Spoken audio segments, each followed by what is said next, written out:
There is one thing no Navy SEAL likes to admit. It isn't defeat.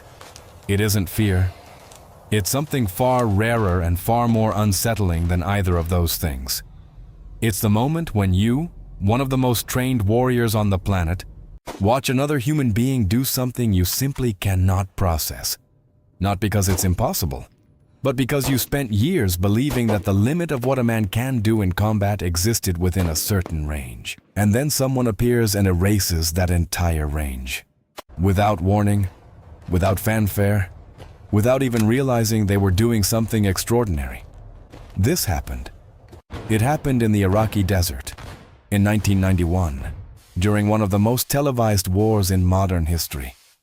And the men who witnessed it were never the same again. You need to understand one thing before we continue. This is not a video about who is better. This is not a competition. What you are about to hear is about a very specific kind of silence. The silence that only happens when an elite professional witnesses something that lies beyond their own comprehension. And if you have ever been truly exceptional at something in your life, you know exactly what we're talking about. It's the moment when you stop. Not by choice, by psychological necessity. Because the brain needs time to reorganize what it just saw. January 1991. Operation Desert Storm has just begun. The entire world is watching television cameras showing green explosions in night vision over Baghdad. It looks like a video game. It looks controlled. It looks clean. But in the western Iraqi desert, hundreds of miles from any camera, reality was something else entirely. There, where there weren't enough satellites, where the wind lifted sand that cut skin like glass, where the temperature at night dropped to the point of turning water to ice and during the day rose enough to kill a dehydrated man within hours. There is where the real war was happening. And there is where the British SS had been thrown without ceremony, without reliable air support, without guaranteed communication, and with a mission that most military analysts, had they known the details, would have considered suicidal. The Scud missiles were destroying the coalition politically. Every time a Scud landed in Israel, there was a real risk that Israel would respond, and if Israel responded, the entire political structure of the Arab coalition would collapse. Saddam Hussein knew this. He didn't need to win the war militarily. He only needed to destroy the alliance diplomatically. And the Scuds were his tool. For this reason, destroying the Scuds became a priority that surpassed almost everything else. And for this reason, the SAS was sent into the western Iraqi desert with orders that amounted to go in, find them, destroy them, and come back if you can. Now you need to understand who the SAS is in order to grasp what comes next.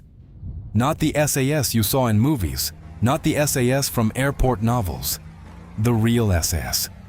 The British Special Air Service was created in 1941 by David Stirling, a lieutenant who convinced British High Command through sheer intellectual stubbornness that small groups of highly trained men could cause disproportionate damage to the enemy by operating behind enemy lines.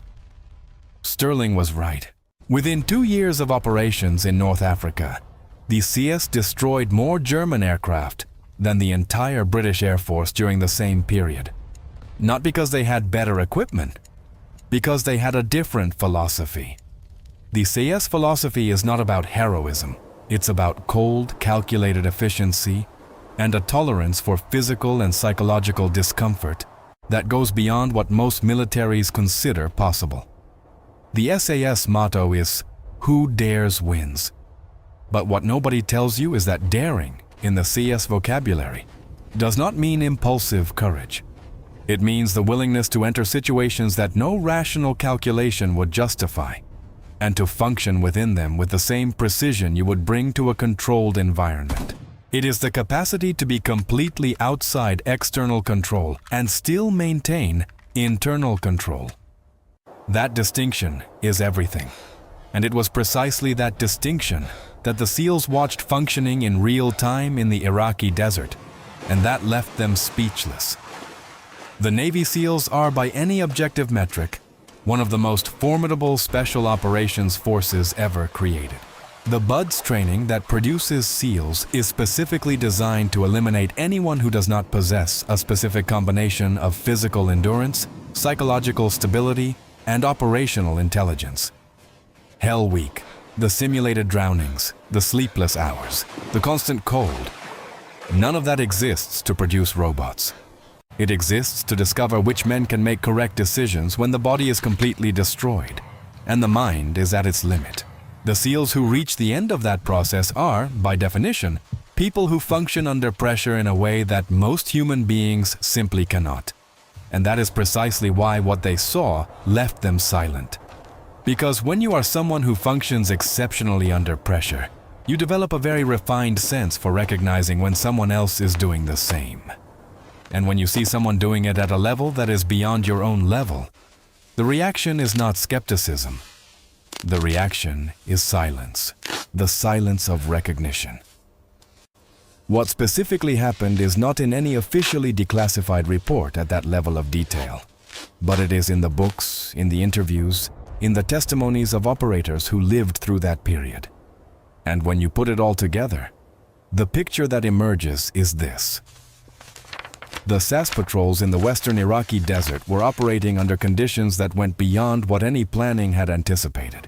Patrol Bravo 20, led by Sergeant Andy McNabb, and Patrol Alpha, and other units whose names were never publicly revealed, were being inserted by helicopter into enemy territory and then simply left. Not out of negligence, out of operational necessity. Communication was intermittent, support was uncertain, and the terrain that had been described as empty desert was, in practice, far more inhabited than any intelligence had indicated. The SAS men were compromised, were discovered, were hunted. And what happened next was that some of them did what the SAS trains to do in situations like that. They continued the mission. They did not attempt to extract immediately. They did not call for help immediately. They assessed the situation, calculated what was still possible to accomplish, and continued to do it, while moving, under fire, exhausted, with damaged equipment, with temperatures dropping, and still functioning with the same operational precision they would have brought to ideal conditions. An American operator who had contact with SAS units during that period described, years later in a veteran podcast interview, an observation that had stayed burned in his memory. He said he had attended a joint briefing where SAS operators described a sequence of events during a patrol that had gone completely wrong. And what disturbed him was not what they described. It was how they described it, without dramatic emotion, without the cadence of a survivor who wants you to understand how hard it was, with the clinical neutrality of engineers describing a technical problem they had encountered and solved. And when someone asked how they had made decision X at a particular moment, one of the SAS men stopped, thought for a few seconds, and said simply, "Because it was the right decision at that moment." Nothing more. Because for him, there was nothing more to explain. The American operator said that moment made him realize something that took time to articulate verbally. He said, "We train to act correctly under pressure. They train to not even notice that pressure exists." And that difference, however small it seems semantically, is in practice an abyss. Because when you still perceive the pressure, even if you function despite it, part of your cognitive processing is being consumed by the recognition of that pressure. When you don't perceive it, 100% of your capacity is available for the mission. But there is a second element to this story that is almost never mentioned, and that is perhaps the most important of all. The British SS has a relationship with failure that is fundamentally different from the one most armies in the world have. In most armed forces, the failure of a mission is an event that needs to be explained, justified, and in many cases attributed. Someone is responsible. Something was done wrong. There is a report, an investigation, consequences. In the SAS, the failure of a mission is treated as data, simply data. What went wrong, why it went wrong, what can be done differently. There is no operational shame in the failure of a mission as long as the decision that led to that outcome was the correct decision given the information available at that moment. This sounds like an abstract philosophical distinction. It is not. It is a distinction that completely changes how men behave when they are in the field. Because if you know that failure will be investigated and attributed, part of you, even if it is a small part, is thinking about how you will explain your decisions afterward. And that part of you is consuming cognitive resources that should be entirely focused on the mission. The SAS eliminates that calculation completely. The result is an operator who can make decisions with a speed and a clarity that has no equivalent in forces that still carry the weight of retroactive judgment.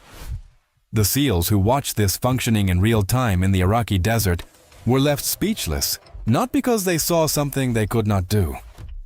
They were left speechless because they saw, for the first time in their lives, what it looks like when no energy is being wasted, when every joule of human capacity is being directed toward a single purpose, with zero loss from internal friction. It's like watching an engine you thought was very efficient, and then seeing another engine that converts a percentage of fuel that violates everything you believed was possible. And the silence that followed was not embarrassment. It was processing.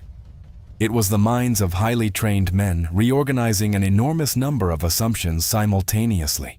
It was the moment when you realized that the map you were using to navigate was not wrong.